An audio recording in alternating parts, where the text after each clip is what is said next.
Yes guys, Tekkz here and welcome back to another video now.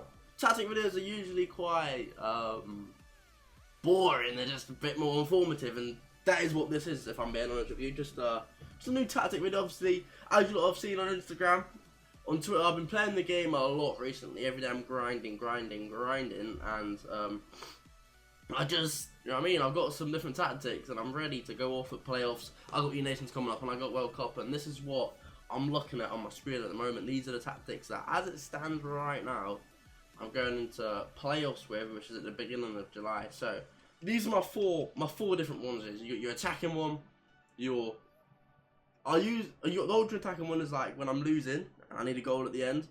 The 5-3-2 is just, I never ever use it. It's just if there's like 10 minutes left, right, and I need to like keep a lead, I'll just go to 5-3-2. Or if someone's in a 5-back absolutely whacking me, I can sort of just match it and try get in the game a little bit. The 4-4-2 is what I start with. At the moment, I'm using Tom's formation, but it's not the same instructions and stuff as Tom. So the 4-4-2 is what I started. That's my main one, and the 4-2-3-1 is the one where I just change. If 4-4-2 is not really working, I'll go 4-2-3-1 to try it, because 4-2-3-1 is the formation I've been using for like 5 years, isn't it? So I just know how to use it, I know how it works. So that is like my go-to if my 4-4-2 ain't working. But anyway, let's get into the 4-2-3-1 and I'll explain that one. Right, so the 4-2-3-1 formation, right? It's 7 depth. Everything is 7 depth, right? This year, 7 depth. If you play 7 depth, you get auto offside traps where your team just pushes up and it squeezes. It's just so hard to score against auto offside traps. If you've used it, you'll know what I mean. If you haven't used it, use it and you'll know what I mean. It's brilliant. 5 width. I've never really changed the width defensively. Sometimes, like last year, if you used 2 width, it was really effective. Like 3 width effective, but I don't know, this year 5 width, I haven't really changed it, I haven't really messed with it at all. Balance defensively, I don't really like using press after possession. Like, I want to press myself. Obviously, press on heavy touch, I've never really tried it. And constant press, am I chasing the game? No. Do I want my stamina? Yes, so we don't use that one either. And offensively, balanced. You lot know about this tactic already. This is every tactic video I do, my tactic is sort of like this. But I'm doing one now because my other tactics have changed. Does that make sense? But 5 with 4 players in box, because I just want my striker, my lamb, my cam, and my ram. And I'll put my DM on balance from time to time, so he comes forward as well.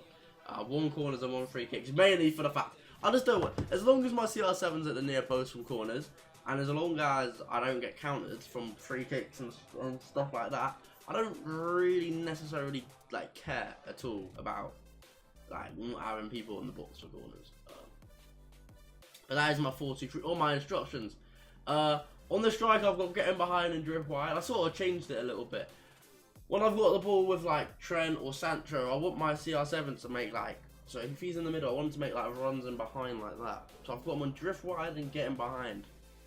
Because on FIFA 18, right, my striker always used to make these runs down the line, and I used to just wide ball at him every time, and I'll get in down the line, but they don't really do it anymore. So I'm trying to recreate my FIFA 18 striker. My why are you on drift wide as well? We don't want that.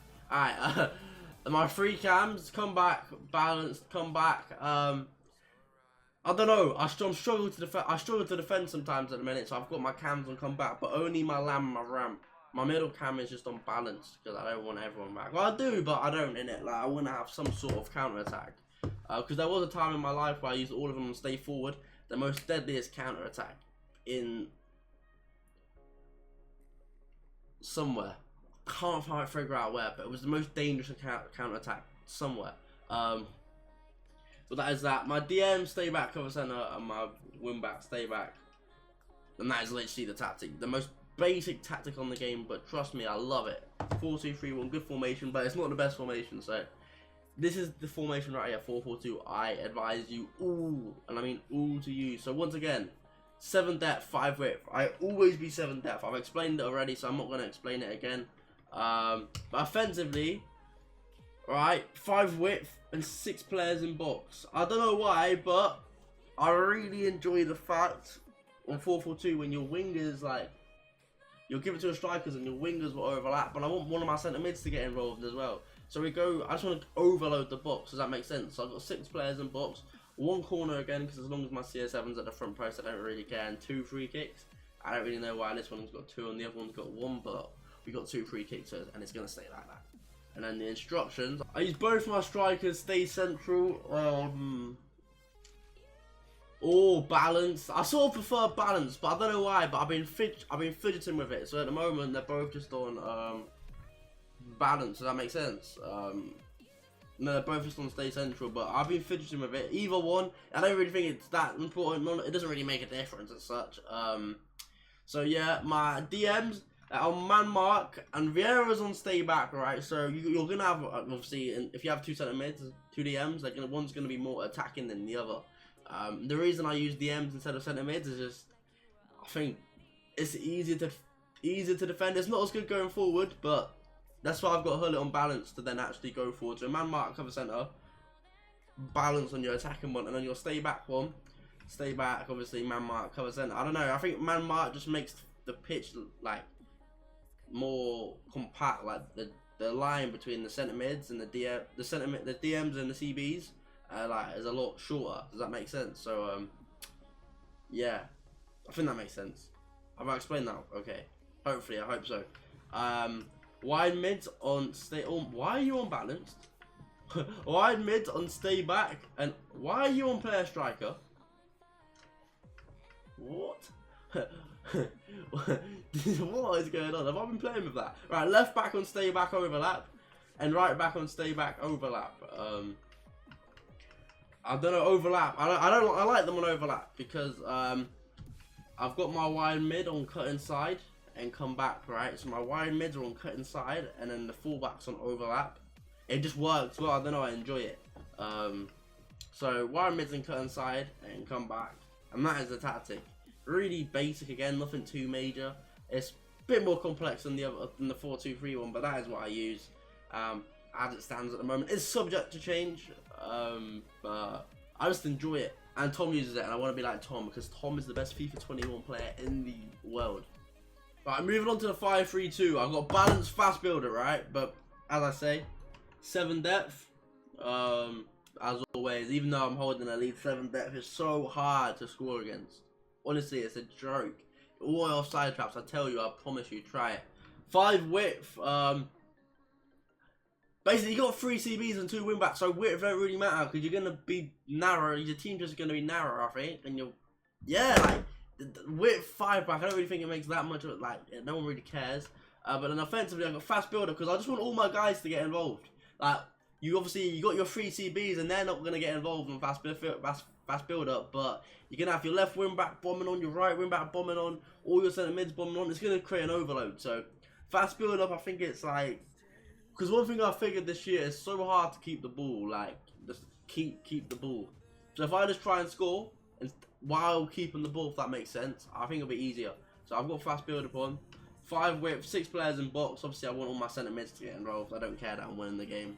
In the last 10 minutes, I want to score another goal because I feel like that just works best for me at the moment. 2 corners and 2 free kicks. I'm absolutely changing that to 1-1 because we don't want to get counted in it in the last 10 minutes. And then the instructions, I got them on stay central once again. So if I get like pressed, I can just hit the ball up to one of my strikers. My centre mid, I got stay back, cover centre. I don't really want him to get involved. I just want him to sit in front of the back 3. Although now I've got Pele, my left centre mid, on get forward and cover wing, and then I've got Trent. Do you know what? I don't want my cover. I want cover centre. You know what I mean? I'm changing as we're going along. But I've got left centre mid, get forward, cover centre. That's it. Right centre mid, get forward, cover centre. That is it. And obviously CB usually on stay back. And then left wing back and right wing back, you want them to join the attack. So like they're always like an outlet on the wing. Does that make sense? It may look stupid because it's a defensive tactic in the last 10 minutes and I've got players joining the attack and getting forward, but I promise you, it is dangerous. So dangerous. So, get using that if you want a 5-back formation. Although this probably isn't the best 5-back out there. There's guys with better 5-backs than me, like Mike. I don't know who else who uses 5-back. So Mike. And then this is my one to get back in the game. You don't know about the narrow. My narrow isn't the best in the game either. I just really wanted to show you my 4-4-2, but this is my 4-4. This is my narrow formation. Press after possession, 8 depth, fast build up, just loads of players in the box. 6 defensive width. Well, I don't know why. I just did it. And then 4-3-1-2. Instructions I got. Obviously, my strikers want to stay forward. My Pele, I've got him on balanced, right? So like he's sort of like I don't know. I've just got him on balanced. I don't know why. I've just got him on balanced, innit? In the words of Cow Dragon, it's slick back. In the words of Pele, just got him on balance, mate. My 3 centre mids, I've got get forward, cover centre, balance, cover centre, and then Sancho get forward, cover wing. So like we sort of leave. No, that's why I've got Pele at balance, because he usually like they drop into the left mid, right, and then Sancho's gonna cover the right mid. Right, he's on cover wing, and we sort of defend in a 4-4-2, and we press in a 4-4-2 sort of thing. And then Hernandez is on join the attack overlap. Right back on join the attack overlap, and then CB's on stay back cover centre. No, they're not. They're just on stay back because you can't cover centre on the CB, and that is literally my tactics. So I hope you lot enjoyed it. Learn my tactics. Ignore my team. It's a sweaty team. Ultimate Team season rewards are coming out soon. So yeah, that is it for this video. And until next time, peace.